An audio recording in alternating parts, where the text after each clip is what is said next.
whether it's social media, just using our phones, or AI, or Zoom for that matter. We spend so much time looking at ourselves, hearing ourselves because of technology. So how has that changed the way we think about ourselves? That's what's up tonight on The Rundown.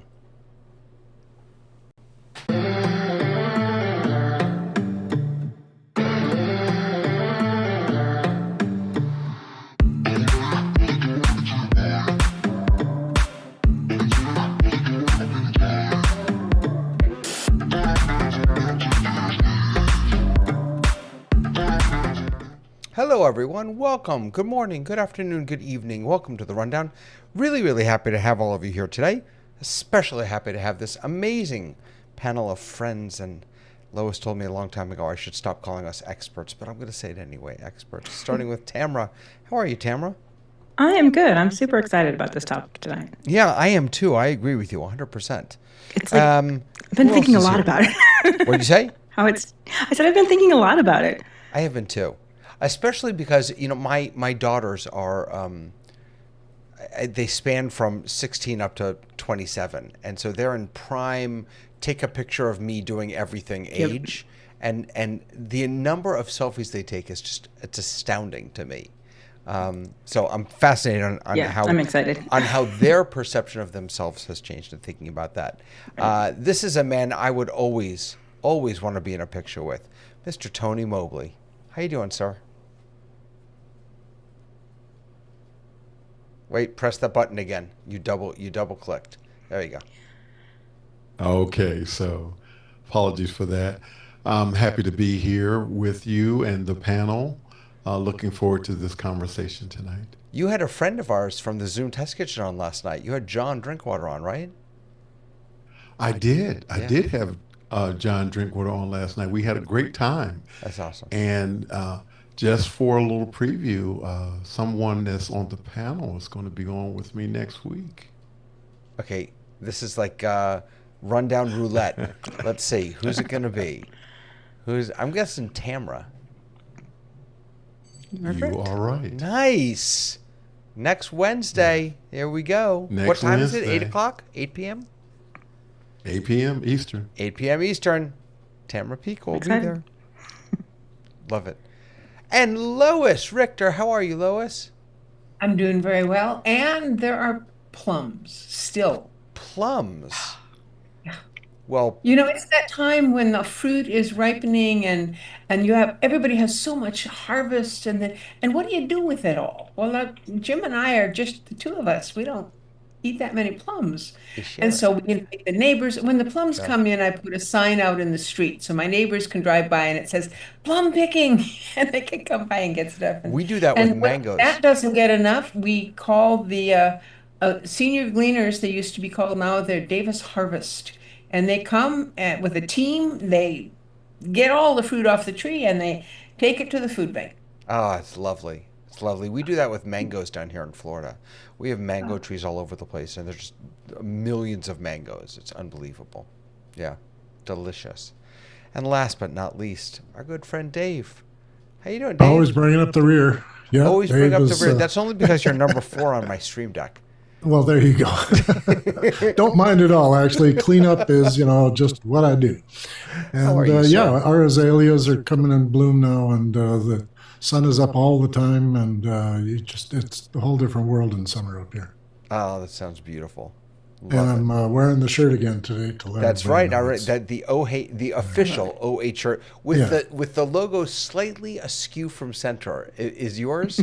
Mine is. No, mine's in the middle. Oh, really? Mine's in the middle of me. Yep, mine is slightly askew on my shirt. I'm not sure why.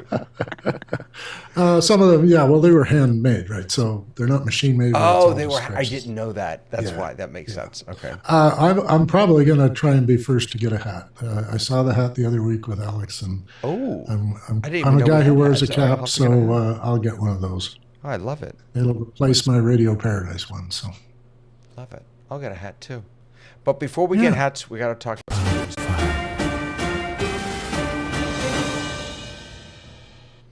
So I've got a couple things on the docket for today. The first one, boy, did I not want to talk about this, but I'm not sure how we can not talk about it. AI has become anti-etic. Now, for those of you who don't know what I'm talking about, this is such a crazy, crazy story. Apparently, someone pushed Grok, which is Elon Musk's AI chatbot, and they pushed it to really say some awful stuff, and it did it. Now, the backstory to this is that over this past weekend, they updated Grok so that it would. I'm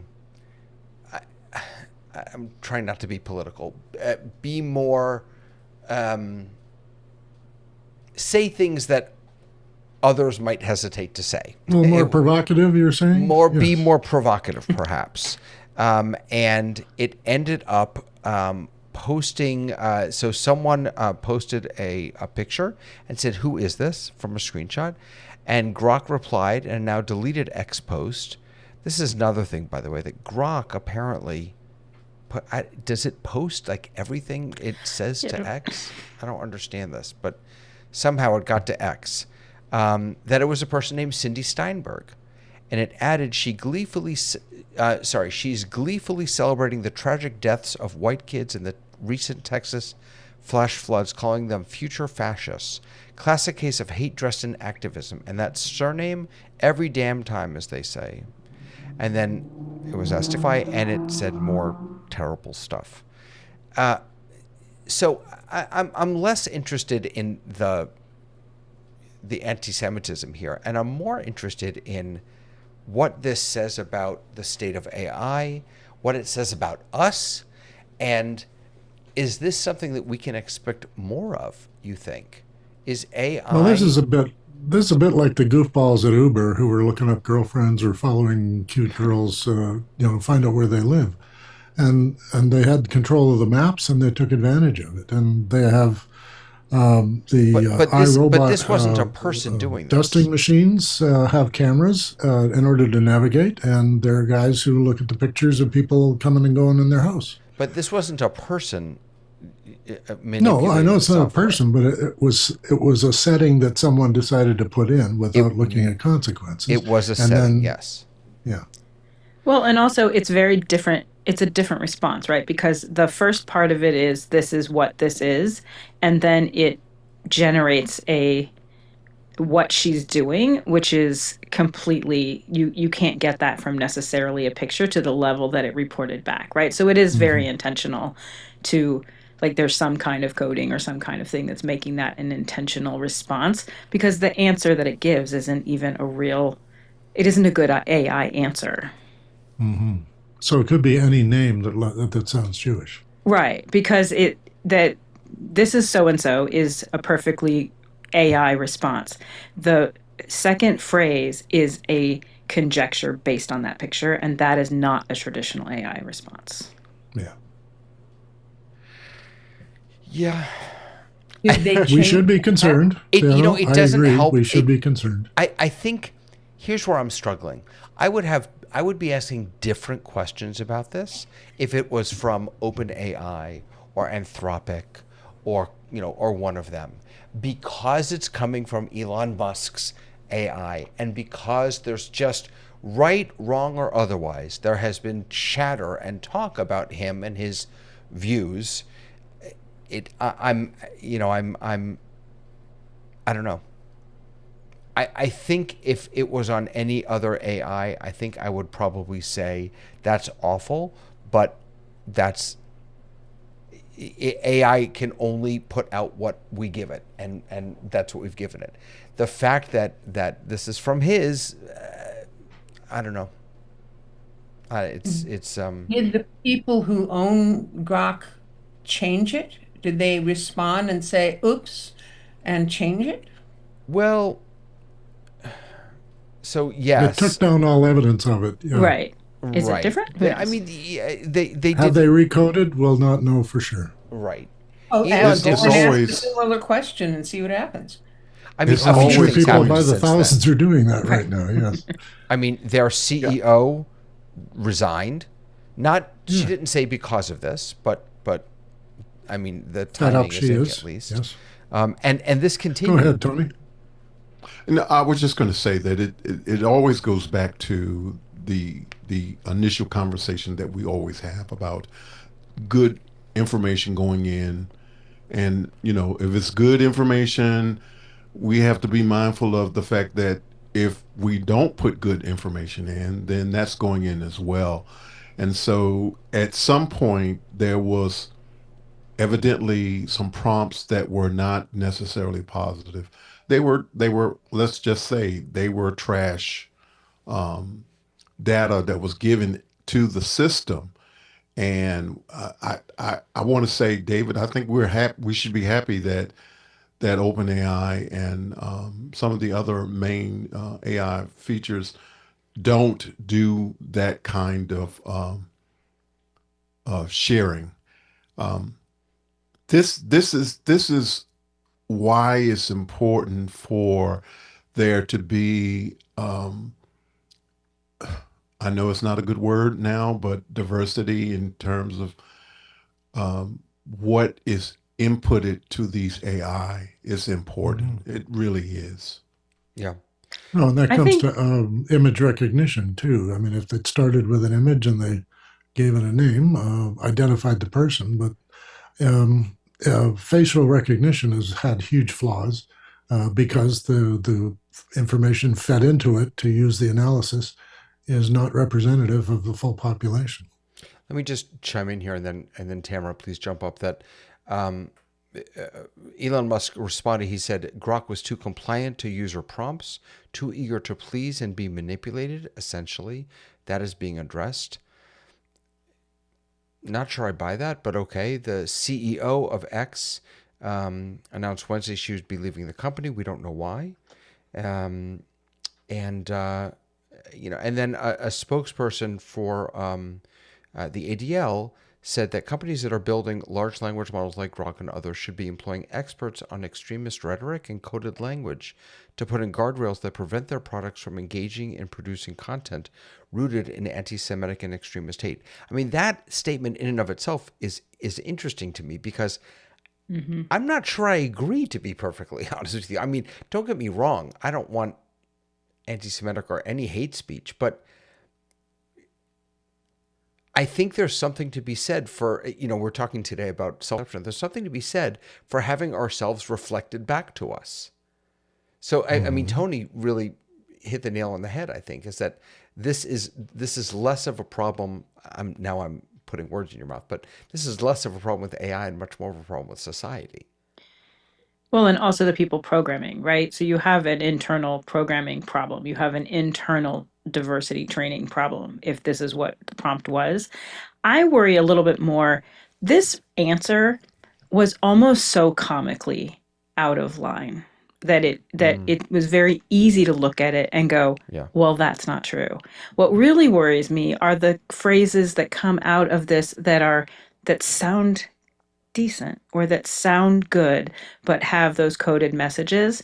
And that's what I think is the part that I get a little bit, it's not more worried because this is worrisome, but I get very worried about those kind of messages that sound normal and normalizing those kind of things. And this was almost like in a way amateurish of how they, like, it's so ridiculous to think that any person's response would be about people who just drowned. Like it's really amateurish in that way, but there are more sophisticated ways and as we see, of racism and, things like this. And that's what worries me, is that speech would get in there that kind of sounds normal and that kind of normalizes things that we do not want to have normalized. There was a video posted on YouTube today of the greatest hockey player in the world being interviewed in a locker room with a bunch of press people. And he was saying he wanted to trade to a team because they always choke. And they're, and he started laying into some other team that he's a superstar and he can't just help them, that he can help them choke and be terrible. And it was a knock by somebody who doesn't like the Maple Leafs, using a guy who plays for the Oilers to say things he never said. But when you first look at it, the setting, the situation, and the guy's mouth are all perfect. And a lot of guys who were commenting later said it wasn't until he said no Diddy in the bottom of it that everybody realized it was a joke. But it's slagging off some other team, which of course it's perfect on the ice, but not in the media. Yeah. I just One want of the questions I have is that this is from X. If they take X's content and feed that in as normal content, then they're going to get lots of extreme ideas that, don't represent the real world or the breadth of opinion of the real world. And I'm wondering if maybe that's what made this happen, is that there were so many people who are giving misinformation about, Steinberg and all that stuff. Mm-hmm. I mean, sorry, press the wrong button. Just to be clear, I'm not sure that Steinberg is an actual person. This Cindy, it's just a name that they made up.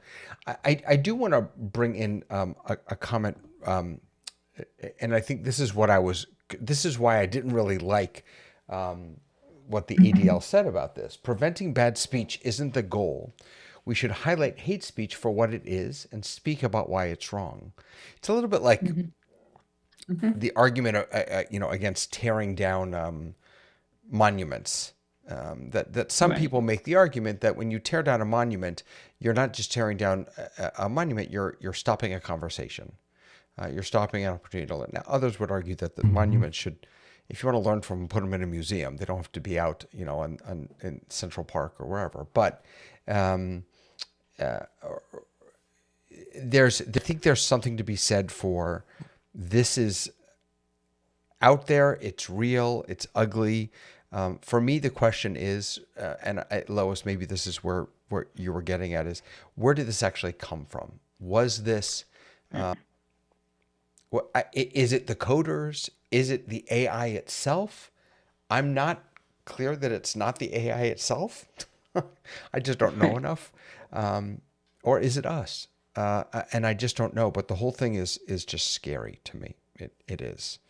And Dave, what you just described about the deep fake that they did is this second story about the Velvet Sundown. So I don't know if any of you, if you're a musician, you probably know this guy, Rick Beato. He is pretty well known in the YouTube world for doing interviews and reviews and really great music stuff. He's a serious musician, and he has the coolest studio in the world. Well, he's a good producer too. So. And he's a good producer. So he discovered this band, the Velvet Sundown, and it's pretty clear that they are AI. And he goes through in this video, he sort of puts the music to the test. But the fact that he, a professional musician and producer, at first blush couldn't tell the difference between a real band and a fake band is kind of amazing. I'm not going to play it for you. His breakdown was great because his breakdown was so good. He reverse engineers the whole thing, takes out all the tracks, and then you can start hearing the digitization flaws and the other harmonic flaws that aren't there that should be there if it was a real recording. So when you manufacture recordings and you generate signals, they're either too accurate or they have little digitization errors in them. And if you're trying to put an echo on that, it enhances it and makes it sound terrible. And he was beautiful at pointing out the 3 or 4, the guitar did this and the vocal did that, and the harmonization was off. And these are things that average people listening on a pair of earbuds probably don't hear. And they're not paying attention to it. They're just enjoying the beat and the sound and the lyrics. But for those of us, and I'm a trained engineer, I love the way he took it apart and looked at it and then was able to show that you can detect these things if you have a good ear for it. And I have also a Canadian connection here because there's a guy who claimed to be their manager who was out of Toronto, and he was trying to propose the idea that if you want to book this band, I'm the guy to call. And then he finally had to admit that his little joke about being the manager of an AI band, it came back to haunt him, and he almost lost his job. So, yeah. It's fascinating, and the music is really good.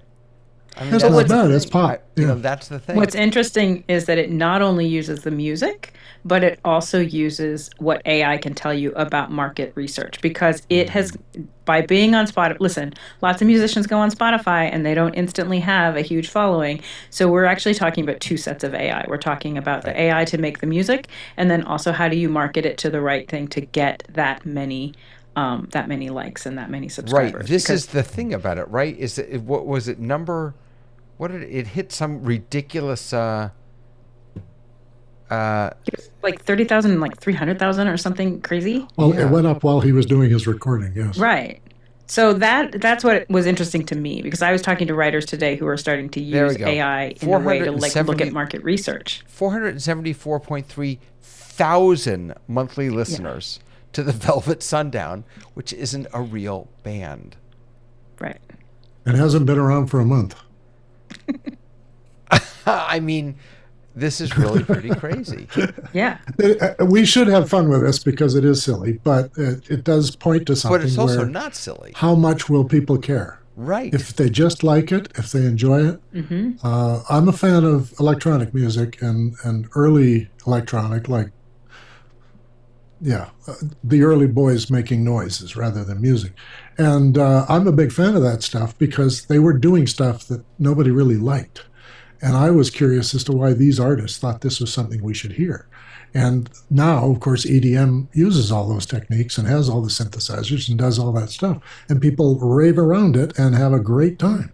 Now, who can say what the next best music should be? And maybe AI gets a Grammy someday. I think that the fact that the Velvet Sundown hasn't, well, first of all, I don't mean to suggest that they are an entity if they aren't, but the fact that either the Velvet Sundown or the creators of the Velvet Sundown haven't come out and said, hey, look what we did with AI, or no, we're not AI, we're real human beings. The fact that they haven't said either one of those is, I think, part of the brilliance of what's happening here. Well, that's the KISS costume, isn't it? Yeah. Right. You don't know what they really look like for their whole careers. Yeah. I mean, they're testing. Someone's casting right now. Right. They're testing society. They're asking the same question. Is it enough if people just enjoy the music?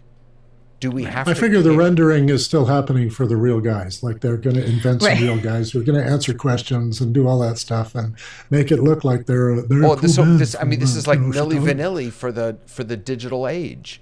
For those of you old enough to remember Milli Vanilli, they lip synced every single song that they ever sang. Sure. And the Monkees. But they had great music. They had great music. I don't know. Number one hits. Yeah. We're just talking about society on this podcast, and it is one of the impacts on society is how we interpret what's real, and in the sense that our next subject is whether or not technology and self-reflection represents real, is the same question. So it was a good one to put in here for the news. Yep. Are those people listeners or paid subscribers? You listed a huge number. Well, you subscribe to Spotify. Yeah, so I don't know how Spotify works. Pick songs that you want to listen to, but Spotify can also automatically suggest things to you, and this is how it was discussed. Are they making money from people listening to them? Oh, they're making money. You don't make much from Spotify. I mean, I'm on, my albums are on Spotify. I don't have 474,000 listeners, but I get a check from Spotify every quarter for about 32 cents. So it's... That's me and Medium, too. I'll tell you. It's the same thing. Yeah, I'm getting 15 cents from Medium every month. But I don't know how Spotify works. To be counted in that play number that Lois was asking about, that's not just paid subscribers. That's anyone who listened to it, I assume, right? Well, the only way you can is if you subscribe. You can't Spotify is a subscription service. It's not free. A subscription? I thought you can listen, you just can't choose songs. I don't know. I don't listen to music all that much. It's terrible. But again, the thing to learn is How does David get 400,000 subscribers? That's what we need There to we take go. away Right? from this. Like, And you like got to how go to did your they do AI and that? ask that. Yes. Zoom How it can I do in. this? Yeah. We're You testing. Tell me pretend to how be I can do it. AI. So Come on, Chat GPT. Tell me how to be famous.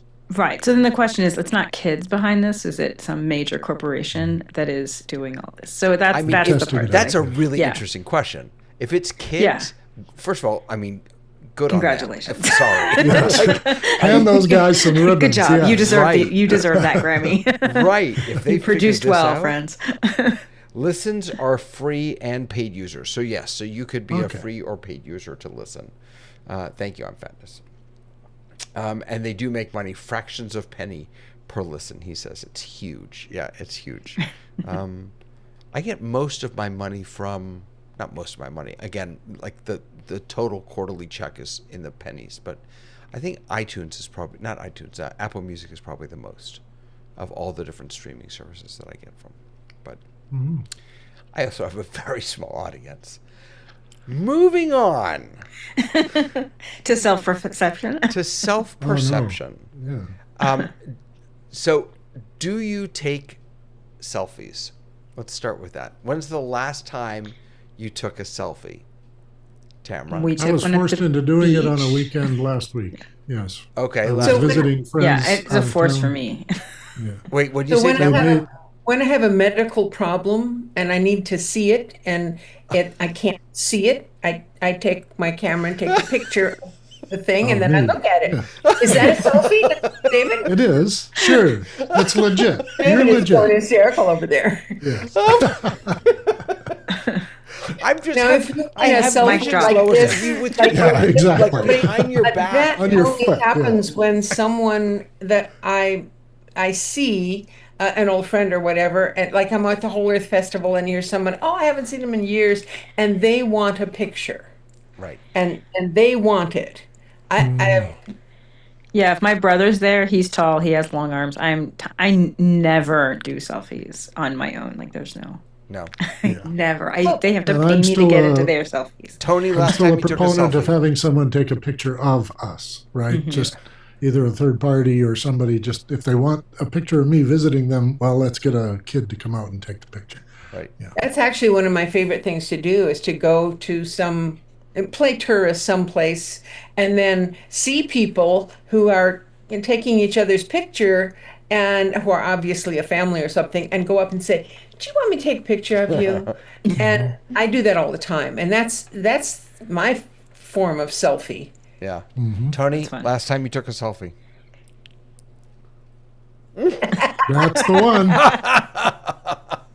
Tony was right. So- Wait a second. Wait a second. Wait a That second. was Tony- 2 weeks. Tony was That was 2 ready. weeks Keep it ago. up there. No, keep it up there, Amazing. Tony. It was 2 weeks ago. My friend Claudia Lopez Waterman had come to my house and created this The background, background yeah. that you see. Oh, wait, put that And back so, up. Put it back up. put it back up. Yeah, let's see. There we go. That's Yeah. awesome. I love it. Now, wait a So- minute. How are you taking a selfie? I see both your hands. There's no camera. There's no phone in your hand. Okay. Well, that is a screenshot because that's in front of my computer. So it's interesting that you say that, Lois. Ecamm, which is the tool that I use, has a hotkey built in that lets you essentially capture a Grab a screenshot, shot. but of you. And if you, so I needed some headshots, and so instead of hiring someone, I took that the hotkey, I programmed it into a Stream Deck button, which I put on my Stream Deck pedal, which I put that on the floor. I backed great up idea. and I just kept stepping on it and posing and taking pictures of myself. They've even made selfies easier to do. So if And I that's have to a make a correction. Lois, you are absolutely correct. Mickey Macature took that photo at Off that the moment. screen. Yeah. Yes. Okay. So, All right. if Yeah. we define selfies like David just did, then all of us take selfies every single Right. week. Right. Because there's a camera pointed at me right there. So this is a really interesting piece of this, right? Is this how Zoom and Meet and all these other tools that I mean, I think it's undoubtedly true that use of these tools has gone down since the pandemic is over, but they're still It's because people went back to work. right. But they're still higher than they were before, certainly, Right. and which means that even regular folks, not like us, even regular folks are looking at themselves in their phone screen or their camera screen or their computer screen a lot more than they're used to. And that's a really interesting, the fact that Zoom by default gives you a, hey, how do I look screen before you Right. enter the Zoom meeting. The fact that Zoom now includes filters that will apply makeup to you. I mean, what does that say about our self-perception and the way technology has affected that? Technology has always been, but now even more so, is like a mirror. And Yeah. we're staring in it so much. It's a visual mirror now. It was a textual mirror before that, and it was a audio mirror before that, and radio. But yeah, it reflects us back to ourselves. Right. One of the things that came to mind while you were talking about that is that the externalization of the person through the computer and letting it remember stuff for you also has changed the way we see ourselves. But it occurred to me that network television and movies have always put beautiful people on. Right. And we're all ordinary looking. Now, the UK is a little different because they have a lot of ordinary looking actors who do a great job acting, and it just looks like an ordinary housewife or detective who's got drinking problem. And in Hollywood and even in Bollywood, they put the most beautiful people out there. Now, it's both because people like looking at them, and also it's a standard they would like to aspire to.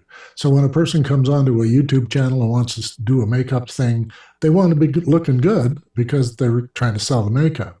But if a guy's just doing a silly TikTok video and he goes out and dusts himself off and everything and makes sure he's not got any shine on his head, then he's actually working at trying to look better because he's trying to meet that standard that used to be.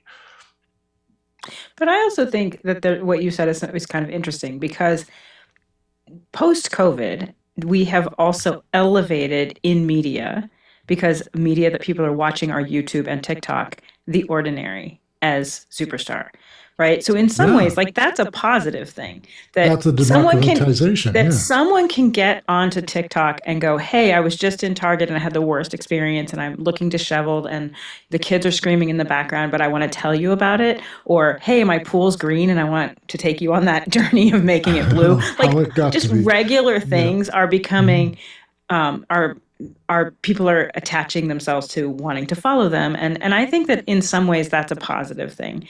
I think about pre-COVID, I was in a classroom with another teacher, and all of the kids were like selfies, and they're taking pictures of the science experiment or whatever. And one of the teachers, the world language teacher, was like, "What are they doing? That feels so weird to me." And I'm like, "This is the world they grew up in." And now post COVID, like we're all kind of we've all kind of gone through that. Now for us, like we're all nerds, right? We go out of our way. We've gone out of our way to not look ordinary. We do not show up in a Zoom meeting in an ordinary way. And to be honest with you, I'm not ever using my camera. I will cancel a meeting before I go in with just my regular camera, right? So I think that in some ways it's been really negative and says, like all of the things that we talk about with society, but there's been other things about it. I know for me, it's changed in a weird way. There is no way pre-COVID I would have ever been on a show like this. I wouldn't have been on camera. I would never, ever have done that. And as a matter of fact, I was talking to someone today about that because I produced an evening of one acts. They were little short things with a talk back at the end that in any other circumstances, the producer of that show would run that talk back. And I found anyone else but me to do it. I had to do it kind of last minute, and it was terrifying, horrifying. I could never imagine doing it. And now 5 years later, I probably am the most logical person that would do it. So, Mhm. and that has completely shifted based on just forced comfort, forced being more comfortable in this area. And I'm still not Uh, comfortable. yeah, Uh, go ahead, Lois. I want to push back a little bit on something that Dave said about the movies always had beautiful people. They usually had beautiful women, but the guys could get away with being rugged instead of beautiful, or being macho instead of, it's like it was a real double standard there. And I think now we don't have double standards. We have quadruple, triple, gazillion standards. And and now the young people, now you got to understand, I'm 75. So to me, the young people's anybody 50 or under. And they are used to seeing themselves because of the selfies and all that sort of stuff. And they're used to seeing lots of other people that they wouldn't have pictures of before social media. So you don't, Right. well, I didn't go and take pictures of my neighbors or even pictures of my cousins. Um, the pictures that we had were formal things. They were Christmas cards. They were that sort of thing. So I can count on two hands the number of pictures I have of my dad. And, he wasn't camera shy or anything. Yeah, he always carried a camera around. But our change, I think, is in, as Tamara said, being comfortable with having pictures of us and by us all over the place. Well, can I And ask I a think question, that's the Lois? big difference. So I don't quite understand that transition from your father being in a normal amount of pictures, and nowadays, just I mean, my daughters, they get new phones not because their phones are old, but because They're they have full. filled up 256 Right. gigabytes with Snapchat selfies and pictures of themselves, essentially, and they just run out of But that's the space. difference. So, It's the but what? accessibility of But why phones. is? Because I, when I was younger, we had the little tiny camera, and I have a drawer full of undeveloped film. Literally hundreds of rolls of you undeveloped really film. think that We it's took just pictures. accessibility that has changed? I don't know. There's because here's I I, here's why I would I push really back want on that, to. Tamara. Let me just push back because it, there are two ways that you can point a camera, either inward or outward. And so easy accessibility might explain why we're taking more pictures, but I don't think it explains why we're taking more pictures of ourselves, why we're obsessed with looking at ourselves. That's the Well, piece it's that easier. That's the thing. I mean, you Yeah. can see the picture of yourself as you take the picture, but you can't do that with a film camera. It's also temporary. A film camera, you're really choosing what you want to take pictures of. Then you have to develop them. Then there you have them, whether And you there was a sort good the out roll of or a focus bad ones roll. out. Yeah. Yeah. And for many years you couldn't tell ahead of time until you got a digital camera. Like you literally, Mhm. it was a surprise what was on those phones. I remember when. Now Yeah, go ahead. I'm sorry. I think the temporariness of it allows us to take more pictures with the intent of, oh, if I don't like it, I'll just never show it to anybody or I'll just delete it. And I think that changed how we're taking the kinds of pictures that we're taking. We say The electrons are free. well, Oh, yeah. the other thing that I think that we need to look at is when David said that his girls get a new phone Food pictures. when they fill it up. Actually, what they're getting is a new camera that happens to take phone calls. Yeah, And amen. I'm saying it Yep. this way because I don't know that the public at large recognizes that you're walking around with a pocket computer Yeah, and absolutely. you're able to take pictures, and each year when the new phone comes out, it what does it do? It upgrades whatever the camera can do, so the camera becomes even better than it was the last time. To speak to the point of people taking selfies, I think that to a certain extent, it is a way of first of all, you don't have to deal with, if you're taking someone else's picture, sometimes that's not a good thing because sometimes that people don't want you to take their picture. That's one thing. And then the other thing is that you can take as many pictures of yourself without any blowback. So that I think that that is a factor in this, but um, I don't know if there is some other kinds of internal things that are going on with young people in terms of taking pictures. Now, as a person who was one of my many jobs was a film photographer, and so I Mm-hmm. used to do weddings and special events and that kind of thing. And so for me, it was always about, capturing something that will be meaningful for the families or my customers. Mm-hmm. I Can just I So, want talk about neuroscience for a short moment? Yeah, can I just throw one last thing out about this, Yeah, and then go ahead. Lois will let Lois jump in, and then we can do neuroscience. I just Vic is saying that film to digital is a paradigm shift on how we relate to image capture. 100%, I agree. The ease with which we're able to capture images, absolutely. I don't ever remember as a young person with a non-digital camera taking a picture of myself. Now, you could do it. You just hold it out, turn it around, and hope for the best. And take pictures. I mean, you could 10 do it. second timer. Yeah, on a right. tripod. You Yeah. could do it. I don't ever remember doing that.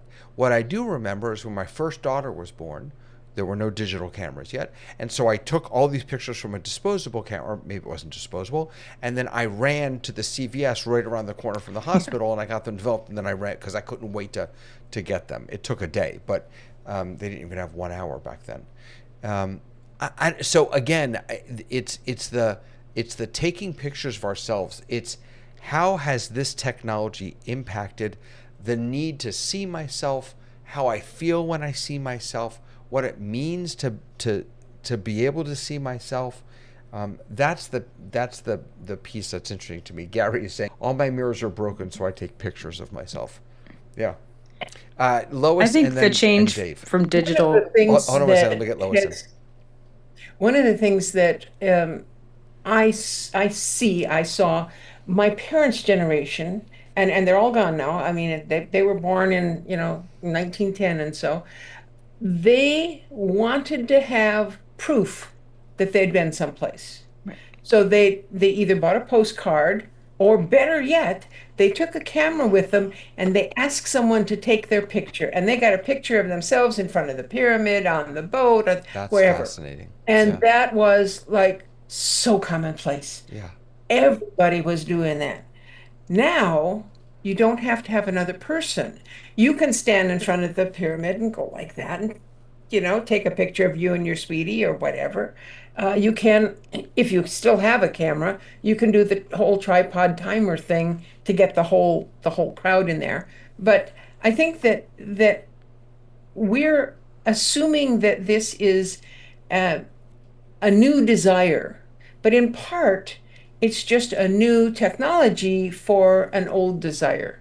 I never was the one that needed to stand in front of the pyramid and get my picture taken. I'd rather take a picture of the pyramid, but it was a very common thing. Yeah. And I think that selfies have replaced it. Now that makes a lot of That's sense. I do just want to say, Lois, that you just brought something out that, you said before that you like being the person who takes the pictures of other people. And as you were describing taking the selfie in front of the pyramids, it dawned on me that all selfies, the whole idea of selfies, this was not what today was supposed to all be about, but the whole idea of the selfie have also taken the community aspect out of taking, like there's something really sweet and special when someone takes a picture of you for you. Um, And you it's very annoying when you offer to take someone's picture and they look at you and hold on because you right, might steal their phone. It's like, what? right, right, beautiful. All right, Dave, take it away. Wow. Okay. I did some research, and I don't usually do this for the show, so I'm going to do it for you. Little lecture here, but not very long. Um, I would say about 8 years ago, a woman came to speak about neuroscience, And I went with my wife to see this person.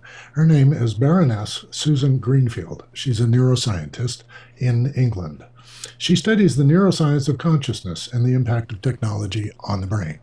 Now, that's the reason I went to see her, because she was talking about the impact of technology of all kinds on teenagers. So she did a lot of studies with them, took pictures. She does MRIs that are sequential, so that you can see the pattern of movement of energy in the brain when they're making decisions or doing things. Now, she said at the end of that session, does anybody here know what FOMO means? And nobody in the audience, doctors, surgeons, nurses, all the people in the hospital that came to see it, nobody. Dave has his hand up because I knew what it was. I'm clued in. Okay, so sure, fine. She said teens today are looking for an audience.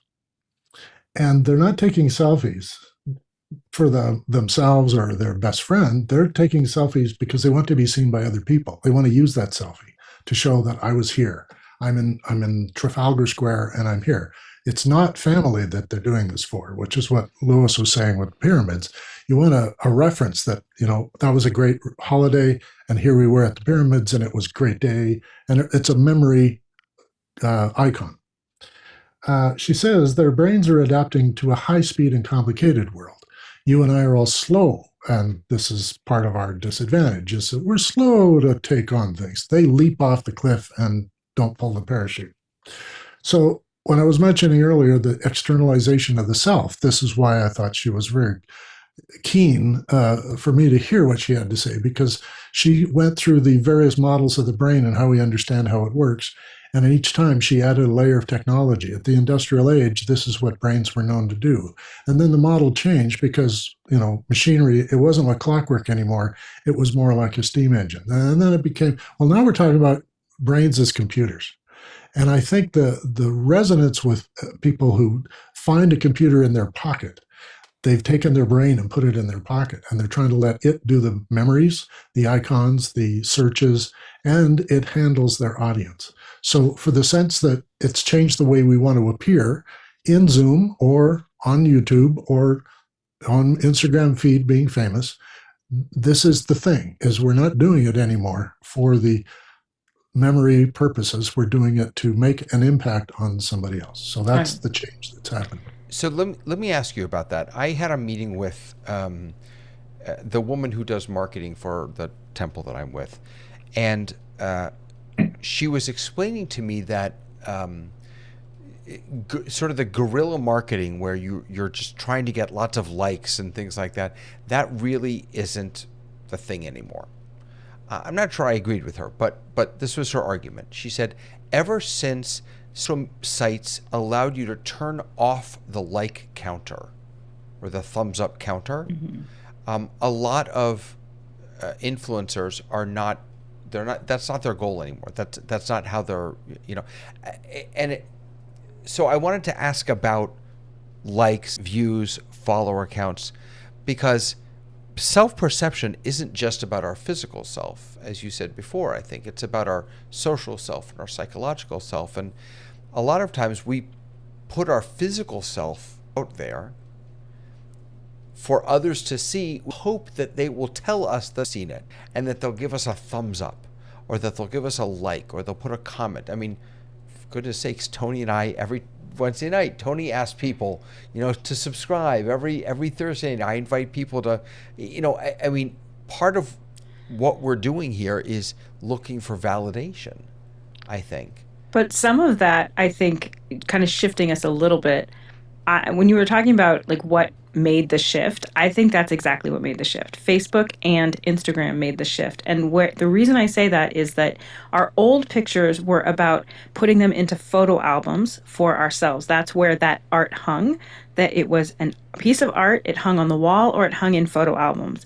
And when we went digital and we had places to hang that art, then it changed how much needed to be hung, how much needed to be taken. And I think that's really where that inward shift happened, is that we suddenly had Facebook and we had cultivated realities that we were, we take pictures of our food. I don't know how many food pictures I have. I don't know why I have food pictures. I never look at them again.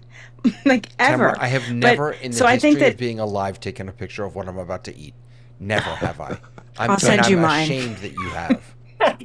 I only So do it much for that my everybody in son to my see what he's family. missing. Right. You're just missing out. But I think that having a place to cultivate and because of those likes, which I think the like button is so fascinating because if you look at the engineers, they thought, "Hey, this is a positive thing. We're not even going to give an unlike button." And had no like it came out of a place of kind of like love and harmony Right. and did not work that way because our brains internalized it differently. When we talk about what we're putting out there for other people to view, I'm a photographer, and so I have a Pinterest account. I have a Flickr account. Now, Flickr is a place where you put up your photos, and you can put them in various groups, and people can make comments on them. I really enjoy reading people's comments. I mean, it's not, I don't count likes or anything, but I find it to be a a slight conversation. In other words, people can come and look at your things and they'll find that one picture where I drew that and I did that little haiku and they go, "Oh, that's a favorite of mine." Well, I get a Mhm. notice in the email saying so and so favorited this thing. And if you click the button, you go to that place and you can see what they wrote. And so I get a little bit of a boost every time I get an email saying, "Ah, yes, your kitten haiku has been favorited again," or Mhm. whatever. Well, So it's like is the that gallery different than it opening. used to be? No, it's just more accessible to everyone. Now, Mhm. people used to have gallery things. You're muted, David. And now instead we have Flickr. So you're saying that okay, that's a fair argument that if you kind of that before technology, you would hang your art or your pictures in a gallery, and you would hope that people would come around and ooh and ah or purchase them or whatever, and that's the same as someone smashing that like button or thumbs up. Um, yes, and when we were doing it in galleries, I might get in trouble here, but I'm going to say it anyway. When we were doing it in galleries, that was about art. When we're doing it in social media, I think it's less about art and more about, again, self promotion, self perception, self validation. I think it's Mhm. much more about not look at the beautiful artwork I created, but look at me, see me. We Well, have it's this very need transactional to Popularity too. be seen. contest. I'm sorry? Well, Is and I think too, like I had an experience, I used to post on Facebook all the time. And I had an experience where I was going through a tough time. I was like in between jobs and I was just continuing to post and, trying to be positive posting. I wasn't really consciously thinking about how I was cultivating my page. And I remember running into somebody and they were like, "Oh my gosh, I've been following you on Facebook. Your life is so great." And I was like, "Wow, you completely have no idea what is going on based on the fact that I posted about the weather and about like, positive things." So we've created an environment where we're cultivating a reality that isn't necessarily true, and people are reading into that reality as what works for them, right? So what was going on in my real life was definitely not matching the things that I was posting, and I wasn't consciously going, "I'm only going to post, make myself look great." Like that wasn't even where it was, but it really kind of taught me I need to be more careful. And I don't post a lot anymore. Like I don't have, they'll say 15 years ago you did this. There's no like 10 a year ago I wasn't really posting anything, but that experience really showed me that what I was cultivating online was not a reality of what I was feeling or doing, and nor would I, because I didn't grow up in a time where I just share everything, nor would I Mhm. put things online that were going to be that part of my world. And I think that that's also one of the things that fuels, in both a positive and negative way, how we are seeing ourselves and how other people see us based on something that is not an accurate depiction of life. Mhm. Has anybody here heard of chat psychosis? Chat Yeah. psychosis? Chat psychosis. People are talking to their chat and getting delusions that it's a real thing. that maybe they're talking to God or that somebody's Oh, telling them they're God. there was a news article I Now, saw these are about the this. same Yeah. the same things that we happen in real life before tech. People thought they were talking to God because the tree was talking to them. But this back and forth that they can do with the chat will almost elevate that. It'll amplify Yep. the self-delusion. And people actually have psychoses that they develop after becoming very friendly with their chat. And that's an effect that we're still just looking at neurologically, because it is a danger that if the um, artificial reality then becomes so commonplace, it's no longer different from reality. And we're finding, as we're saying today, we're projecting a reality out to the world through our various media. We do it in writing. We spend a lot of time working on the right words to say in an article that's going to get published. We work really hard on getting that photograph exactly right if the magazine's going to publish it. But we're doing the same thing with our own lives, in that we're trying to make them exactly right for when somebody can tune into it. There is the compulsive checking thing too. I wondered if we were going to talk about that even more. Is that when people are online and they are doing the selfies or any of the other audience-based things, they're obviously needing to be validated more than they would have been where they can accept a in-person validation, where somebody comes up, gives them a big hug and says, that photo made me cry. And then they go away and you have that forever. In the media, it's fleeting. It just comes and goes. Somebody says, I cried, and then they keep scrolling. They don't have a hug attached to it. They don't have any special moment. And that to me is the thing about photographs, is they ought to be a slice of time in your life, but they're not. They're fleeting and they're now disposable. Speaking of which, on the first of the month before doing my monthly backup, I threw away 25 gigabytes of photographs out of my photo library. And that's just the backup version because I didn't need those pictures anymore. Yeah. Vic wrote, as DP of the high school yearbook, I didn't choose to publish pictures of me unless they told a good story. And that's what you just made me think of, Dave, that when pictures tell a story. And look, my daughters could argue that the pasta that they're eating for dinner is part of their story. Right, their story. Yeah. I want to go back for just a moment to something that Lois, you do this all the time, and I appreciate you challenging me. No, in a good way. I appreciate you challenging me on this, and that is that you remind me that technology is just the tool of the day, and that the things that we're seeing happening are not new. The way they're happening is perhaps new, and the tools that we're using are perhaps new, but what's actually happening is not new. I've made that argument myself. I've made that argument in the context of education. When teachers complain that kids are texting during class, and my argument and they want to ban phones. I said, well, okay, look, I think there are strong arguments for why you might want to ban phones during school, but let's not blame the phones for texting. I mean, kids were passing notes before they had the phones I was for passing texting. notes. So it's the same, but here's the difference. And this is why I kept pushing back on the selfie thing, is that it's not just that it's more readily available or that it's easier. It's on an order of magnitude more readily available and easier.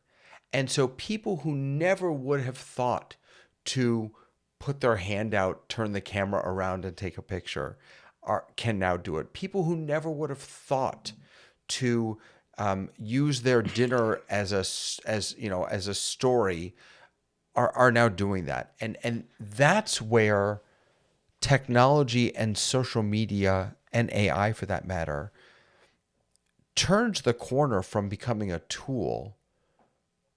Not turns the corner. Turns from just being a tool into something that is changing who we are and how we behave and society. But all tools do that. All the tools do that. Right. We had a different idea about cars when they were just coming out. And then when they banished buggies, the cars become invisible now. We don't even pay attention. And isn't there something to be said about how society is structured right now? Because we used to go to places of employment to go to work, and we went to places of worship to make community and connection. We had friends that were outside, and we had, even within a work structure, we celebrated people's greatness. We invested in people for 30 and 40 years of their life and hit their milestones and recognize milestones. And I think the society's really shifted. We don't do that anymore. We're laying people off every quarter based upon, we're not investing in people. We're like, everyone's disposable. And I feel like society has given us a disposable thing. And I think this is one of the byproducts of that, is that people are looking to be seen. And this is what has come out of that, because we are not seeing people for people anymore. We're not having those close relations that are doing that validation that happened just in natural settings, whether you were in a bowling league or you were in, like, there were lots of places for you to have community and to have recognition. And we were much more likely to celebrate people and kind of hit those milestones. And we just don't do that anymore. And I think that this isn't necessarily a good answer, but I think it's part of the answer of why people are looking to photograph everything that they do and looking to have these memories and have something to attach to, because the world just is very kind of fleeting. And I think that that's one of the reasons we see this rise in selfies and self-perception. Lois, go ahead. I feel sad that you don't see the communities anymore, because I do see that. I see neighborhoods. I see I keep saying the Whole Earth Festival, but that's an event in our town where there are hundreds of people putting on this fancy festival, and thousands of people come, and everybody's a friend, and everybody's so. I want us to make sure that we don't overgeneralize again, because it's not everyone who isn't involved in some community activity or some church or something. Anyway, what I really want to say is that I have found myself addicted to watching those silly shorts. And I'll go click, Love a good short. oh, that's a good one. Yeah, and then click, click, click, click. Oh, look at that one. I think I'll see that one again. Let me try. I wonder what else they do. Click. Oh, look at what they've got. I have found myself lost for like 5 hours doing that. Now, I'm retired, so I don't have to go to work, but still, that's a long A time. long time to Day, get yeah. lost and to doom scroll, yeah. I used And- to read for the same amount of time, and I never thought that was a waste, So, because I enjoyed it. So, Lois, our But- topic for next week, by the way, is technology making us dumber.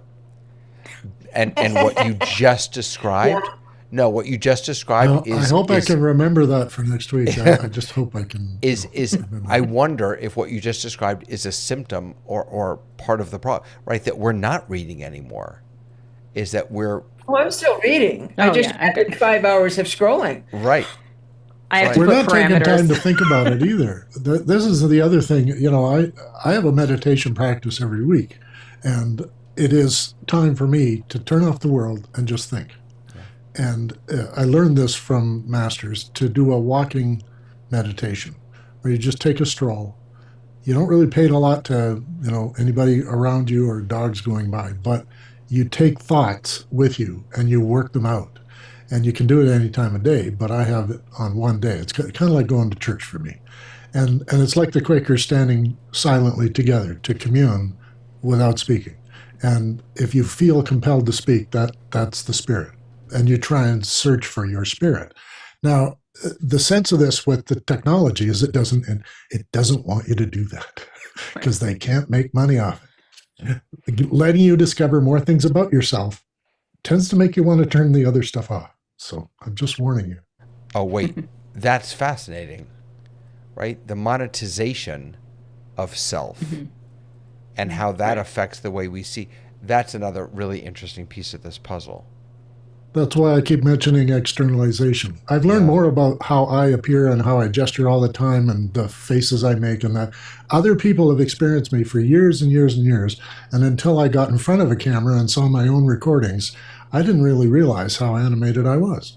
And I don't work well on camera. Like I've hosted a couple of shows for office hours, and that's the most on camera I've ever been. I have always been behind the mic and behind the camera because that to me is where I get my art from. I can really appreciate the folks I worked with who can, when they're on camera, they're really amazing. And I celebrate them every time, and they get the pat in the back from Dave, the producer. But the sense of who I really am doesn't come across. I know that from seeing my own behavior, and people get ideas about who I am, and then I wonder, why do they think I'm like that? And of course, when I get to see myself, I go, oh, that's what they're seeing. Okay, I get it. Do you think that we are seeing ourselves more really than we have in the past because we are seeing, as Dave said, we're seeing what other people have seen of us for years. And so maybe this technology is making us see more of ourselves. No, I That's don't think some of so. it, yeah. And let me tell you why. Because when we're not aware of what other people are seeing in us, then we don't do anything about it. We don't change anything. But now that I'm aware, now that I have an awareness of how people have been seeing me, I'm like hyper sensitive to like Tamara said, I don't show up to Zoom calls unless I'm in one of my 2 studios, which is patently absurd. I mean, it's just silly. When my father passed away, I suddenly had a mental image of myself. I never carried around a mental image of myself. I used mirrors to check and all that stuff. I didn't really care what I looked like. Lots of people have said that's not a good trait, Dave. But I did not have a mental image. I found myself going out the door and mentally thinking what I looked like coming through the door. And I never did that before my dad was gone. So he gave me reflections of me through our interactions. And now his interactions weren't going to be there. So I had to do it myself. Not all of that is bad, though.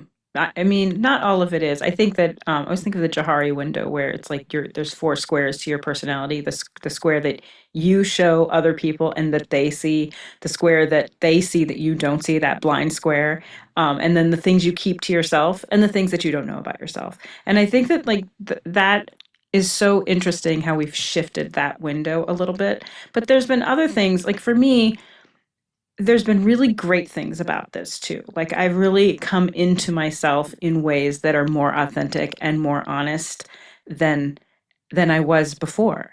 And I think that that only happened from getting comfortable really with myself and looking at myself all the time and kind of going, you know what? This is a flawed person. This is not the end of the world, and I do think that in some ways that has been a positive experience. And I think you have to be aware of the ways that it might not be, that you might be sitting in that blind square, because there is more opportunity for you to be looking at yourself and not seeing things. But I've also found that in the last 5 years, before we went into COVID, before I was online, and I actually took screen captures in the very early days of COVID, and it is absolutely not just frightening looking at like myself on camera and what I looked like, but really understanding how I felt and how I felt unseen. And there are things now that, in this group, I'm willing to be much more authentic, much more myself than I ever was, and that I would have been in a group setting before. So I think there's certain things about it that are positive. So for all of my the Japanese griping call that about, the 4 fences. For all of my there are griping 4 about fences this, between you and the outside world. Yeah. Just before we jumped on today, I got an email from Zoom. It's not like they emailed me personally. It was an email that millions of people got about the update that's coming out next week, which includes native integration in is it MetaQuest or some Quest? I don't understand this VR stuff. That now Zoom is going to have native integration in that. And we've seen this before. You can now create avatars to do clips, and you can have your avatar show up in a Zoom meeting. And now you're going to be able to, in MetaQuest, attend business meetings as your Quest avatar. I don't even understand it. I wonder if we're about to jump the shark, as it were, into a whole new realm of it's not even me that I'm showing the world anymore. It's now, we went from I don't need to be seen to see me, Oh, I see me, see what see you me, get. see me. Yeah. And now we're It's like switching Tony's to cartoon, don't look Yeah. at me, just look at my stand-in, my avatar. But isn't that similar to the IRC, where you would log in and you were just a name and a bunch of text, and people were much more comfortable being themselves Right, when they right. weren't seen?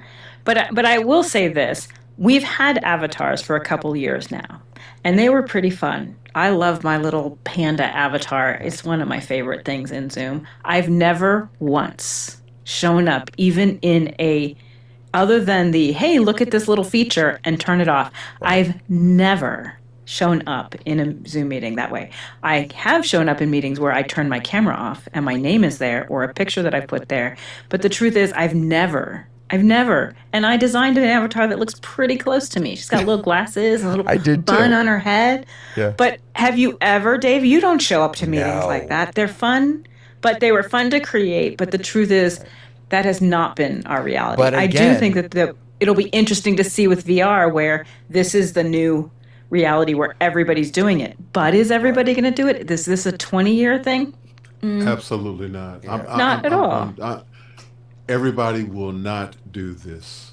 Yeah, I And the don't think reason so. and the reason that I say that is that this is going to be one of those points where the majority of people are going to be left behind because it's difficult for regular people to create their own free Zoom account. Can you imagine a regular person finds it difficult to just sign up and Yep. have a free Zoom and in the conversation that I had last night with John was all of the amazing things that you can do in a free Zoom account. But the majority of people are not interested in that. Right. So then when you talk about this new apparatus, this VR thing, it's just going to be another thing that separates people. And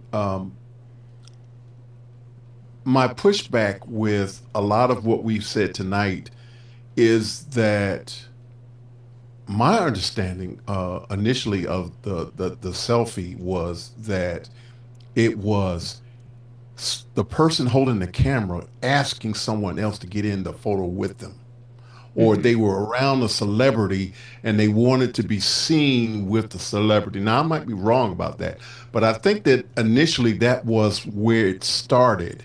And then it mushroomed sort of into this thing where I'm doing me. But you have to understand that even in that, as I understand it, I think that there's still this idea that people are seeking community even when they're doing the selfie, because it is a way in which they can engage, and in their heads, someone else is participating or interacting with them, even if they never see the like or the comment.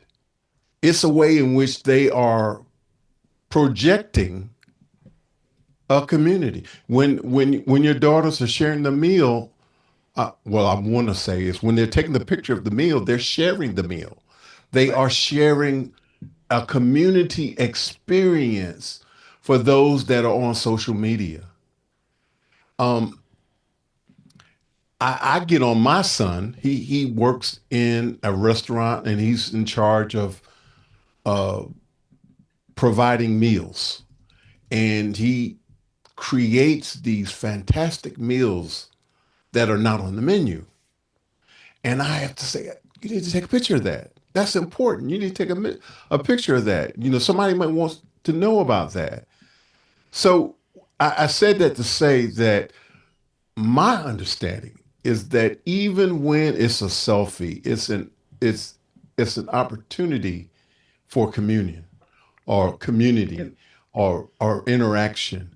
And and we are so stressed with all of the things that are going on in the world, that this is, for some people, the perfect outlet for all of the stress that they have.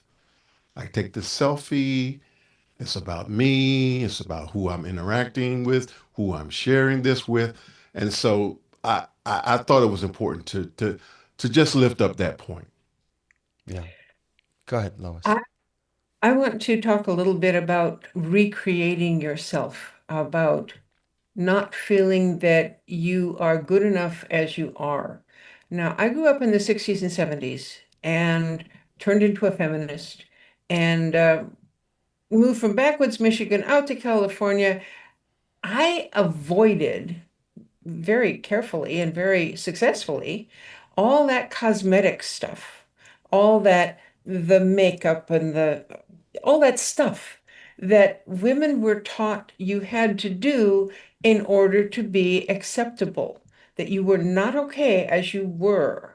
Now I see on these games that I play, I see ads for things where you can take a picture of yourself and then you can change your expression. You can make your eyes wide and your teeth smile and all this.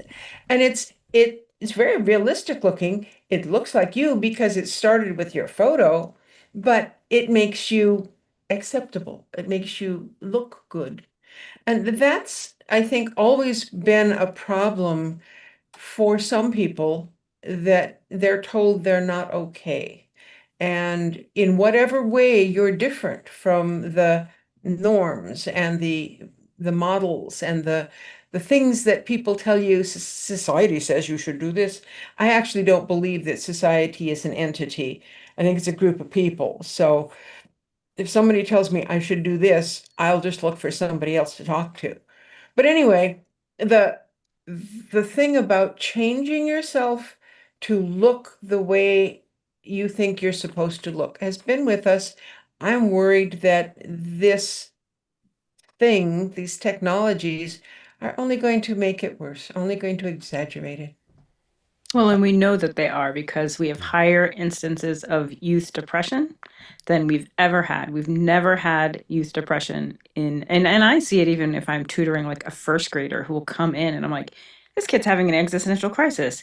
You are 6 years old. This is a time for joy and happiness. So I think you're right, Lois. I think that it is about telling, people feeling that they have to be a certain way. And I think that that's one of the things that we've all kind of, well, I don't know, I don't want to speak for anybody, I'll speak for myself.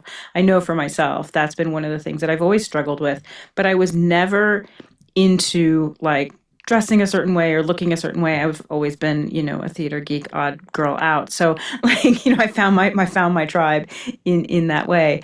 But I do think that that is one of the definite downsides of this. And at the same time, I do agree with Tony that there is a sense of need for community that people are searching for, and that is one of the things that it explains why people are presenting themselves in a certain way in digital spaces. It explains why those are. But I'll say this about you. I know you don't take pictures of your food, David, but that becomes a memory. When it pops up on your screen randomly, you're like, oh, I remember that meal. That was a wonderful meal where this happened.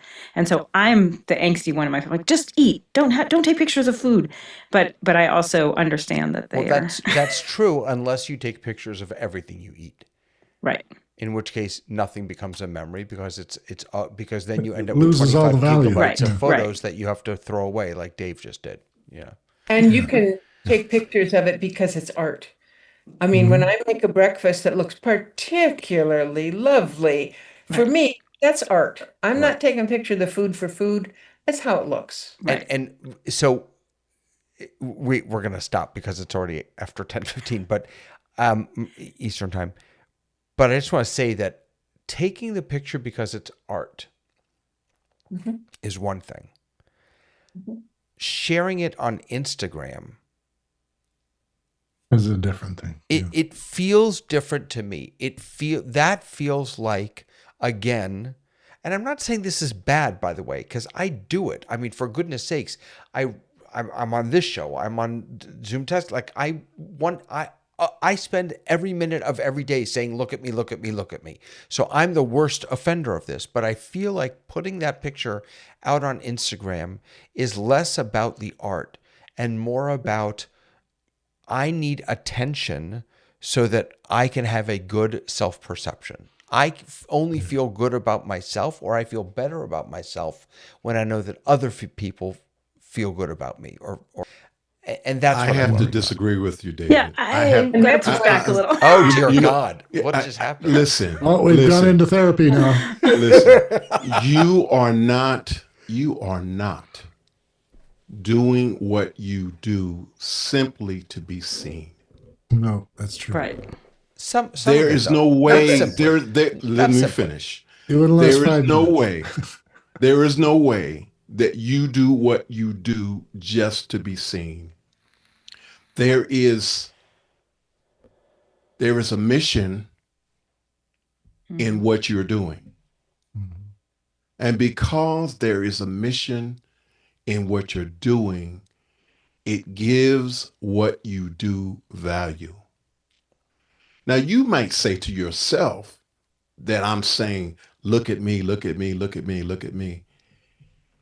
But that is not what I believe. Because I can speak specifically about Conversation with Tony Mobley. It is not in any way about me. It's about having conversations with people that are authentic. The reason why I might ask people to do likes is not for me. It's because those people who are making sacrifices for Conversations for Tony Mobley to exist need to get some type of benefit. They should get some benefit Some acknowledgement from doing it. I do it because I think that there is a need for authentic conversation. I think that is one of the main things that we have lost in this world. It doesn't matter where we are on